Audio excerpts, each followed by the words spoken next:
ನಮಸ್ಕಾರ ವೀಕ್ಷಕರೇ, ಅಭಿಮಾನಿಗಳ ಪ್ರೀತಿಯ ಡಿಕೆ ಬಾಸ್ ಕ್ರಿಕೆಟ್ ವೃತ್ತಿ ಜೀವನಕ್ಕೆ ವಿದಾಯ ಘೋಷಿಸಿರುವ ವಿಚಾರ ನಿಮಗೆಲ್ಲ ಗೊತ್ತಿದೆ. ಕಳೆದ ಕೆಲ ವರ್ಷಗಳಿಂದ ಐಪಿಎಲ್ನಲ್ಲಿ ಆರ್ಸಿಬಿ ತಂಡದ ಭಾಗವಾಗಿದ್ದ ದಿನೇಶ್ ಕಾರ್ತಿಕ್ ರಾಜಸ್ಥಾನ ರಾಯಲ್ಸ್ ವಿರುದ್ಧ ತನ್ನ ಕೊನೆಯ ಐಪಿಎಲ್ ಪಂದ್ಯ ಆಡುವ ಮೂಲಕ ಕ್ರಿಕೆಟ್ಗೆ ವಿದಾಯ ಘೋಷಿಸಿದ್ದಾರೆ. ಭಾರತ ತಂಡದಲ್ಲೂ ತನ್ನ ಛಾಪು ಮೂಡಿಸಿದ್ದ ಡಿಕೆ ಐಪಿಎಲ್ನಲ್ಲಿ ಮ್ಯಾಚ್ ಫಿನಿಷರ್ ಆಗಿ ಅಭಿಮಾನಿಗಳ ಮನ ಗೆದ್ದಿದ್ದರು.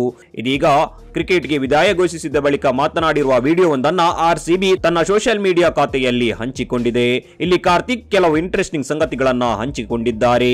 ಇನ್ನು ಇದೇ ಸಮಯದಲ್ಲಿ ವಿರಾಟ್ ಕೊಹ್ಲಿ ಅವರನ್ನ ಕೂಡ ಕಾರ್ತಿಕ್ ಗುಣಗಾನ ಮಾಡಿದ್ದಾರೆ. ಅಲ್ಲದೆ ಕೊಹ್ಲಿ ಕೂಡ ಕಾರ್ತಿಕ್ ಬಗ್ಗೆ ಕೆಲವು ಆಸಕ್ತಿದಾಯಕ ಸಂಗತಿಗಳನ್ನ ಹಂಚಿಕೊಂಡಿದ್ದಾರೆ. ಅಷ್ಟಕ್ಕೂ ಇವರಿಬ್ಬರು ಏನು ಹೇಳಿದ್ದಾರೆ ಅನ್ನೋದನ್ನ ನಾವೀಗ ಈ ವಿಡಿಯೋದಲ್ಲಿ ತೋರಿಸ್ತೀವಿ. ಈ ವಿಡಿಯೋವನ್ನ ತಪ್ಪದೆ ಕೊನೆಯವರೆಗೆ ನೋಡಿ. ಆರ್ಸಿಬಿ ತನ್ನ ಅಧಿಕೃತ ಸೋಷಿಯಲ್ ಮೀಡಿಯಾ ಖಾತೆಗಳಲ್ಲಿ ಅಪ್ಲೋಡ್ ಮಾಡಿರುವ ವಿಡಿಯೋಗಳಲ್ಲಿ ದಿನೇಶ್ ಕಾರ್ತಿಕ್ ಜೊತೆ ಡ್ರೆಸ್ಸಿಂಗ್ ರೂಮ್ ಹಂಚಿಕೊಂಡಿರುವ ಬಗ್ಗೆ ಆಟಗಾರರು ಹಾಗೂ ಸಹಾಯಕ ಸಿಬ್ಬಂದಿಯ ಸದಸ್ಯರು ಮಾತನಾಡಿದ್ದಾರೆ. ಅಷ್ಟೇ ಅಲ್ಲದೆ ವಿರಾಟ್ ಕೊಹ್ಲಿ ಮಾತನಾಡಿ 2022ರಲ್ಲಿ ದಿನೇಶ್ ಕಾರ್ತಿಕ್ ಮಾಡಿದ ಸಹಾಯವನ್ನು ಕೂಡ ಕೊಹ್ಲಿ ಸ್ಮರಿಸಿಕೊಂಡಿದ್ದಾರೆ ಹಾಗೂ ಆರ್ಸಿಬಿ ಭವಿಷ್ಯದಲ್ಲಿ ಅವರ ಜ್ಞಾನವನ್ನ ಬಳಸಿಕೊಳ್ಳುವುದು ಉತ್ತಮ ಎಂದು ಹೇಳಿಕೊಂಡಿದ್ದಾರೆ. ವಿದಾಯದ ಬಳಿಕ ಮಾತನಾಡಿದ ದಿನೇಶ್ ಕಾರ್ತಿಕ್, ಸಾಧ್ಯವಾದಾಗಲೆಲ್ಲ ಆರ್ಸಿಬಿಗಾಗಿ ನಾನು ಏನು ಬೇಕಾದರೂ ಮಾಡಲು ಸಿದ್ಧನಿದ್ದೇನೆ. ಅವರು ನನಗೆ ಹೊಸ ಜೀವನವನ್ನ ಕೊಟ್ಟಿದ್ದಾರೆ ಹಾಗೂ ನನ್ನ ವೃತ್ತಿ ಜೀವನದ ಕೊನೆಯವರೆಗೂ ಆರ್ಸಿಬಿಗೆ ಆಡಿದ್ದೇನೆ ಎಂಬುದು ಎಂದಿಗೂ ಮರೆಯಲಾಗದ ಸಂಗತಿ ಎಂದು ದಿನೇಶ್ ಕಾರ್ತಿಕ್ ಹೇಳಿಕೊಂಡಿದ್ದಾರೆ. ಇನ್ನು ಮುಂದುವರೆದು ಮಾತನಾಡಿದ ಕಾರ್ತಿಕ್, ಕ್ರಿಕೆಟ್ ಆಡಿದ ಶ್ರೇಷ್ಠ ಆಟಗಾರರಲ್ಲಿ ವಿರಾಟ್ ಕೊಹ್ಲಿ ಕೂಡ ಒಬ್ಬರು ಎಂದು ಭಾವಿಸುತ್ತೇನೆ. ಅಷ್ಟೇ ಅಲ್ಲದೆ ಕ್ರಿಕೆಟ್ ಜಗತ್ತಿನಲ್ಲಿ ಅತ್ಯಂತ ಶ್ರೇಷ್ಠ ವ್ಯಕ್ತಿತ್ವ. ನಾನು ಅವರ ಅಭಿಮಾನಿಯಾಗಿದ್ದೇನೆ. ನಾನು ಅವರಿಂದ ಸಾಕಷ್ಟು ಕಲಿತಿದ್ದೇನೆ. ಅವರು ಒಬ್ಬ ವ್ಯಕ್ತಿಯಾಗಿ ನನ್ನನ್ನು ಗೌರವಿಸುತ್ತಾರೆ. ಇದರಿಂದಾಗಿ ನಾನು ನನ್ನ ವೃತ್ತಿ ಜೀವನದಲ್ಲಿ ದೊಡ್ಡ ದೊಡ್ಡ ಯಶಸ್ಸನ್ನು ಗಳಿಸಿದ್ದೇನೆ. ವಿರಾಟ್ ಕೊಹ್ಲಿ ಅಂತೆ ನನ್ನ ವೃತ್ತಿ ಜೀವನದುದ್ದಕ್ಕೂ ನೆರವು ನೀಡಿದ ಎಲ್ಲರಿಗೂ ಧನ್ಯವಾದ ಅರ್ಪಿಸಲು ಬಯಸುತ್ತೇನೆ ಎಂದು ಹೇಳುವ ಮೂಲಕ ದಿನೇಶ್ ಕಾರ್ತಿಕ್ ಕೊಹ್ಲಿಗೆ ಧನ್ಯವಾದ ತಿಳಿಸಿದ್ದಾರೆ. ಇನ್ನು ವಿರಾಟ್ ಕೊಹ್ಲಿ ಕೂಡ ಮಾತನಾಡಿ ಕೆಲವು ಇಂಟ್ರೆಸ್ಟಿಂಗ್ ಸಂಗತಿಗಳನ್ನ ಹಂಚಿಕೊಂಡಿದ್ದಾರೆ. ದಿನೇಶ್ ಕಾರ್ತಿಕ್ ಬಗ್ಗೆ ಮಾತನಾಡಿರುವ ಕೊಹ್ಲಿ, ದಕ್ಷಿಣ ಆಫ್ರಿಕಾದಲ್ಲಿ 2009ರಲ್ಲಿ ನಡೆದಿದ್ದ ಚಾಂಪಿಯನ್ಸ್ ಟ್ರೋಫಿ ಟೂರ್ನಿಯಲ್ಲಿ ನಾನು ಮೊದಲ ಬಾರಿ ದಿನೇಶ್ ಕಾರ್ತಿಕ್ ಅವರನ್ನ ಭೇಟಿಯಾಗಿದ್ದೆ. ಅದೇ ಮೊದಲ ಬಾರಿ ಡ್ರೆಸ್ಸಿಂಗ್ ರೂಮ್ ಅನ್ನ ಹಂಚಿಕೊಂಡಿದ್ದೆ. ಅವರದ್ದು ತುಂಬಾ ಫನ್ ವ್ಯಕ್ತಿತ್ವ ಎನ್ನುವುದು ಅಂದು ತಿಳಿಯಿತು.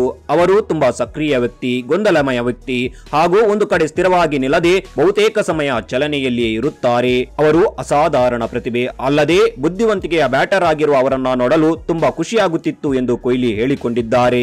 ಇನ್ನು ಡಿಕೆ ಮಾಡಿದ ಸಹಾಯವನ್ನು ಕೂಡ ಕೊಹ್ಲಿ ಈ ಸಮಯದಲ್ಲಿ ನೆನಪಿಸಿಕೊಂಡಿದ್ದಾರೆ.